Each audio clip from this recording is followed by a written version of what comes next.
tá aguardando vídeo sobre Anytype. Eu tô usando muito Anytype. Eu quero realmente fazer, só que todos esses vídeos sobre essas coisas, tipo, por exemplo, o vídeo do Cookie Clicker que eu fiz pra vocês, eu demorei 4 meses. Eu joguei o jogo, fiz um monte de coisa. O Anytype, eu tô tipo assim, eu tô usando ele, tô fazendo muita coisa. Inclusive, fiz uma contribuição pro código do Anytype esses dias, então eu tô esperando. Virou fã do Anytype, o Pequi. E o Pequi que me convenceu. Pra quem não sabe, o Pequi faz os artigos lá do tecnologiaclasse.com.br. Pequi também militante da Soberana. E o Pequi, muito fã de Notion, e ele me falava muito do Notion, e eu comecei a ver o que os fãs de Notion falavam, e eles me convenceram. É muito maneiro o que o Notion faz. Porém, ele é um produto fechado. Vários fãs de Notion falam isso. Ele é uma empresa fechada, e é muito ruim que todos os nossos produtos, várias empresas têm um modelo de negócio muito baseado em usar Notion o tempo inteiro. E daí eu procurei coisas abertas, eu cheguei na Anytype. E eu achei muito legal, tô virando muito fã. Um dia vamos fazer um vídeo sobre o Anytype, mas quem quiser procura Anytype aí, vocês vão usar o software. Vocês vão ver que é bem fácil, ele é um tirador de notas, como é que é? Um software de notas. Porém, ele tem várias das características legais que tem do Notion, que é fazer tabelas, criar tipos de dados e linkar eles e tal, que é muito divertido fazer banco de dados dentro, isso é maneiro. Anytype é melhor que o Obsidian? Eu não sei,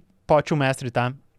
Ele é um pouco diferente, mas eu tô muito viciado no Anytype porque ele é mais do que um software de notas. Ele é um software que te permite... Por exemplo, eu vou dar um exemplo para vocês. Eu não vou mostrar aqui o meu Anytype porque tem dados sigilosos, tá? Mas, assim, no Apoia-se, se vocês apoiarem, tem a camiseta do clipe, né? Inclusive, vou mostrar ela aqui, peraí. E eu juro que isso não é um publi, tá? Tem a camiseta do clipe. Eu tenho que pegar todas as pessoas que apoiaram e ver qual é o tamanho, fazer etiqueta, ver os pacotes, separar tudo isso, né? E daí, no Anytype, tu pode, por exemplo, criar um tipo de página que tem alguns campos específicos, que daí, por exemplo, eu botei os campos, endereço, se já foi entregue, em qual status tá, se eu preciso descobrir o endereço, eu preciso descobrir o tamanho, porque eu tenho que perguntar pras pessoas, elas têm que dizer ali quando elas apoiam qual tamanho elas querem. Eu tenho que saber qual é o endereço, todas essas coisas, a data que começou. E daí eu fiz isso no Anytype, e daí ele tem uma visãozinha de uns cardzinhos que eu posso separar por tags e eu posso, tipo, me organizar assim. E por que isso é interessante mais do que eu só botar num bloco de notas? Porque eu meio que construí uma mini aplicaçãozinha ali que faz exatamente o que eu precisava, organizar uns tipos de dados pra mim,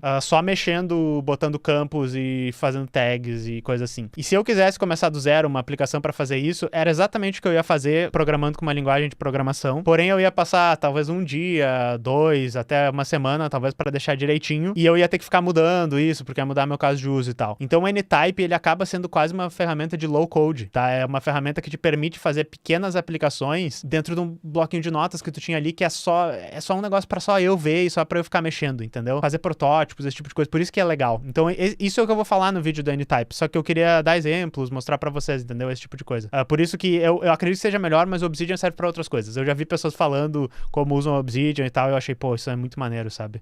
Tipo um filho do Word com Excel. Eu acho que é tipo isso. Sabe o pessoal que faz a aplicação no Excel? Pensa nisso. É tipo uma maneira de fazer a aplicação do Excel, porque o Notion, as pessoas fazem isso, entendeu? Tem produtos inteiros que são construídos no Notion dessa maneira, ou pelo menos o back-end dos produtos. E eu gosto de pensar assim, por isso que é legal. Esse bloco de notas infinito não é o Anytype, esse daqui é o Nextcloud. Não sei se vocês estão ligados. Tipo como se fosse um Google Drive open source. Eu tenho feito meus roteiros assim, mas eles são só Markdown, e daí eles caem todos no teclas.soberana.tv em formato Markdown, vocês podem dar uma olhada, vocês podem mexer. Renan disse, estou usando o Anytype com meus alunos para organizar as atividades relato do clube de robótica. Pegou pela sua dica do canal. Que legal, Renan. Isso é legal depois, se vocês estiverem usando o Anytype, mostrem pra mim, mandem aí uma mensagem, alguma coisa que eu acho legal. E o Anytype, eu tô ficando muito fissurado. Por que o Anytype é uma coisa que eu gostei, tá? Construir coisas e organizar dados e softwares e tal, depois de, sei lá, 15 anos nessa indústria de programação, fazendo CRUD todo dia, fazendo milhões de vezes a mesma coisa, eu comecei a perceber o valor de ter uma ferramenta que só permite rapidamente tu combinar várias coisas e fazer esses protótipos. E isso vale muito mais, né? Só pra ser um pouquinho hater de IA. É muito melhor do que eu explicar pra uma IA e ela gerar uma aplicação pra mim, que é um negócio que eu vou jogar fora, sabe? Que não dá pra manter. E eu acho que isso realmente tem alguma coisa aí. E o pessoal do Notion, como eu disse, o pessoal que é muito fã de Notion explicou isso. E alguns disseram coisas do tipo, uma aplicação estilo Notion, o que ele faz pode ser o novo protocolo HTTP, pode ser a nova web. E eu assim, porra, tudo isso? Será mesmo? Talvez não chegue pra tanto, mas eu acho que faz muito sentido. Então eu tô gostando. Eu acho que é open source, sim. É open source e a moral toda é que ele trabalha com... Ele é descentralizado também. Então tu tem um nodo que guarda os teus dados e pessoas que conectam nesse nodo, e toda a troca de mensagens é encriptada e decriptada na máquina das pessoas, sabe? Então, tipo, eu tenho um espaço que a gente chama no Anytype. Ele tem que se conectar num servidor. Tu pode hospedar teu próprio servidor. Eu tô hospedando um no meu laptop que tá aqui do lado, inclusive, que é o que eu tô usando usando Anytype, mas tu pode usar o deles e daí a empresa que vende o Anytype, porque que desenvolve, é um projeto open source, tudo open source, eles cobram pelo espaço, né, que tu vai guardar lá dentro, mas é criptografado no servidor deles, tá ligado? É só pra ser um nodo que passa pras outras pessoas e daí eles cobram se tu quiser usar mais do que 100 mega e botar mais do que 5 pessoas no espaço, eu acho. Então essa é a desvantagem de usar o deles, mas tu pode auto-hospedar o teu e eu já tô hospedando um meu aqui no meu computador, quero fazer um software depois, então a gente vai falar mais sobre isso. E daí aqui tem uma dúvida, ele disse, né, se achares legal compartilhar um pouco mais da tua experiência com o DeepSeek. Eu já falei algumas vezes aqui no canal e é outro vídeo que eu tô prometendo fazer em mais detalhes, mas o DeepSeek é muito legal para uma aplicação que eu vou rodar aqui, peraí. Porque é uma aplicação que eu fiz usando o DeepSeek e daí para as pessoas que dizem, por exemplo, que eu sou hater de IA e que eu sou contra tecnologia, eu vou literalmente mostrar para vocês uma aplicação que eu fiz com IA e eu vou mostrar por que eu acho que a gente tem que tentar fazer um uso um pouquinho mais consciente das coisas. Olha só, essa aplicaçãozinha aqui eu já mostrei algumas vezes para vocês e ela tá ficando um pouco pesada, eu preciso dar uma refatorada nela, porque ela tá com artigos demais, tá? Mas a ideia é que ela faz assim, eu junto artigos de vários sites, tipo, basicamente eu fiz vibe coded disso e eu sempre falo pro pessoal que eu fiz vibe coded com o Gemini, tá? Não foi nem com o DeepSeek. E eu sempre falo pro pessoal que o vibe code, depois de eu testar várias vezes, eu cheguei à conclusão que a melhor maneira é se tu saberia fazer essa aplicação, se tu consegue imaginar ela, se tu consegue ver mais ou menos como é que ela deveria ser na tua cabeça e tu pede pra IA escrever, pra IA ser, tipo, te ajudar a fazer o negócio aparecer mais rápido. Se tu não tem ideia do que tu quer fazer ou de como isso vai funcionar, provavelmente tu não vai conseguir manter e tu vai ter dificuldades na hora de usar essa aplicação, tá? E daí eu fiz dessa maneira e tem funcionado, assim, eu consigo manter o código agora. Ele fez em Python, ele fez com Flask e ele fez com SQLite, que nem eu disse, tô chegando no ponto que era melhor eu usar um MySQL, um Postgres, e porque tá começando a ficar não otimizado, tem artigos demais, tem 41 mil artigos. Ele baixa todo dia alguns artigos e daí ele faz um resumo com o DeepSeek, por isso que eu disse do conteúdo do artigo, a gente tem o conteúdo inteiro aqui dentro, que dá pra ler se tu quiser. E daí ele também, baseado no conteúdo do artigo, ele dá uma nota de quão importante ele acha que é. Isso é baseado num prompt, vocês podem ver o repositório, tá dentro do meu GitHub lá. O meu GitHub é LFZavac, é LFZavac/Meridiano, vocês podem procurar, tá? Então eu posso pegar, putz, eu não rodei ele ontem, literalmente eu tinha parado ele, então não tem artigo de ontem, mas da semana passada, e daí eu posso fazer por score de impacto. E daí, olha só, essa do Tom Harder, ele diz que tem um alto impacto. O transistor foi patenteado 75 anos atrás, a era do silício começa e o software não sei o quê. Eu acho que isso aqui não é tão importante quanto eles acham. É um artigo falando do histórico, né? Só que provavelmente o DeepSeek olhou e disse, caralho, a era do silício iniciou, isso aqui é muito importante.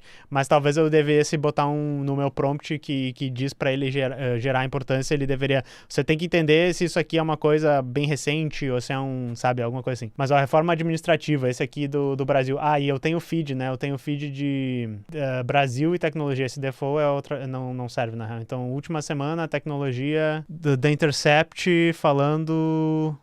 alguma coisa sobre... alguma situação dos Estados Unidos. Aqui, legisladores dos Estados Unidos querem um maior banimento de chips nos Estados Unidos. Então eu uso isso meio como se fosse um jornalzinho pra eu ler as coisas, tá ligado? E o Glaucio já tá dando as dicas ali. Limpa as tuplas mortas e tal. Uma coisa que eu tava pensando, provavelmente... Olha só, talvez até demore, assim. Vamos pegar últimos 3 meses, tá? E ir no score de impacto que tá com 1. Inclusive, se vocês querem saber as limitações do DeepSeek, tá? Isso aqui é a API do DeepSeek. Esse artigo aqui, ele deu um erro de dangerous content, uma coisa assim. Por que que é? Porque ele fala de Taiwan, tá? Coincidência? Acho que não! Então, se vocês querem achar a prova do governo chinês botando viés e censurando e tal, aqui tem uma prova, se vocês quiserem, falando sobre Taiwan. Eu não cheguei a ler esse artigo. Só que esse Tech Economic Times é um periódico da China? Eu tô enganado? Olha só. Daí aqui tá o link original, Não, é da Índia, tá? Eu tenho alguns periódicos da Índia e alguns da China que isso é bem legal. Mas olha só, é que eu ia dizer, talvez eu tinha que linkar pelos últimos, os que tem pouca relevância e ir deletando eles, mas daí, só porque eu tava mostrando pra vocês, esse negócio aqui, a EPA do Trump é processada em 7 bilhões por programa de energia solar, parece importante pra caralho. Não, mas houve um erro. Baseado no texto, isso não é um artigo, mas uma mensagem técnica de um site. A mensagem fala que o JavaScript ele não conseguiu parsear corretamente. Isso é engraçado. Isso aqui foi cuspido pelo DeepSeek, tá ligado? Só que daí eu disse, né? só fala o que tá no artigo, tenta me apontar o que é importante. E ele disse assim, ele achou que eu era um robô, tá ligado? Ele achou que eu era um robô e não deu pra ver, então deixa eu ver o conteúdo. Conteúdo é isso. Então é por isso que não é importante. Mas enfim, eu podia implementar aqui pra eu colar talvez o conteúdo eu mesmo aqui e daí pedir pra ele processar de novo. Mas enfim, só pra dizer isso aqui, eu tenho usado o DeepSeek pra isso. E por que eu uso o DeepSeek pra isso? Não é só porque eu amo o governo chinês, né? Porque o DeepSeek é o mais barato. O DeepSeek é muito barato para fazer uma aplicação assim. Então eu sempre falo para as pessoas, se vocês quiserem fazer, manipulação de tokens de texto, resumo, gerar outras coisas, entendendo as limitações, usem o DeepSeek. E ele tem um negócio que eu acho que é da 1 até as 8 da noite, uma coisa assim, 1 da tarde até as 8 da noite. Ele é barato, ele não cobra tão caro de vocês. Porque é a noite da China, se não me engano. Deixa eu só dar uma olhada aqui. Quantos parâmetros tem essa tua DeepSeek? Não, é a da China, é a API da China, então eu acho que é toda. Inteira. Fiz uma pergunta sobre o Falun Gong pro DeepSeek, ele não respondeu. Dizem que o da web, tá, Kim? O da web, ele inclusive tem outros pré-prompts, outras coisas na frente, que a API é mais liberada. E vocês podem contratar a DeepSeek, por exemplo, do Grok com Q, não é o Grok do Elon Musk, tem uma empresa nos Estados Unidos que vende DeepSeek, porque ela é open source, dos Estados Unidos lá. E talvez vocês achem em outros lugares vendendo, e daí vocês vão estar usando o DeepSeek sem nada ir pra China, né? Sem isso, mas se é dentro do modelo, esse problema, alguma coisa assim, eu acho que não, porque é um erro da API. Ele diz assim, erro conteúdo perigoso, uma coisa assim. E eu nunca tentei, por exemplo, conteúdo que a gente consideraria perigoso, tipo, sei lá, fazer doxing de pessoas, tentar fazer ele explicar como fazer uma bomba, como, sei lá, sabe, fazer coisas violentas. Eu não sei se o DeepSeek responderia isso também, eu nunca fiz o teste. Então, Macanão, eu sempre falo para as pessoas, se tu quiser tentar montar uma coisa dessas, primeiro que tu pode tentar pega esse meu projeto e pede, por exemplo, para um modelo de linguagem ler e te explicar ele. Ou pede para um modelo de linguagem, vamos construir junto e vai me explicando e faça com tecnologia simples, eu entendo essas tecnologias, tenta fazer assim, de repente tu pode usar para estudar. Use a IA dessa maneira, ou também comece a estudar do zero. Eu acho que não é muito ruim porque o conhecimento às vezes vale mais do que só fazer um negócio, né? Já tentou um Name Identity Recognition Open para pegar dados importantes? Recomendo uma LLM de masking. Pô, Mário, tu entende mais de LLM do que eu, porque tu falou grego agora, mas eu vou procurar isso. O que tá bloqueado na Cloudflare? Sabe que eu achava que era local. Eu consigo agora, eu comprei uma placa de vídeo melhor e eu acho que eu conseguiria rodar o DeepSeek, não o mais pesado de todos, mas o com 14 bilhões de parâmetros, eu acho. Só que mó preguiça.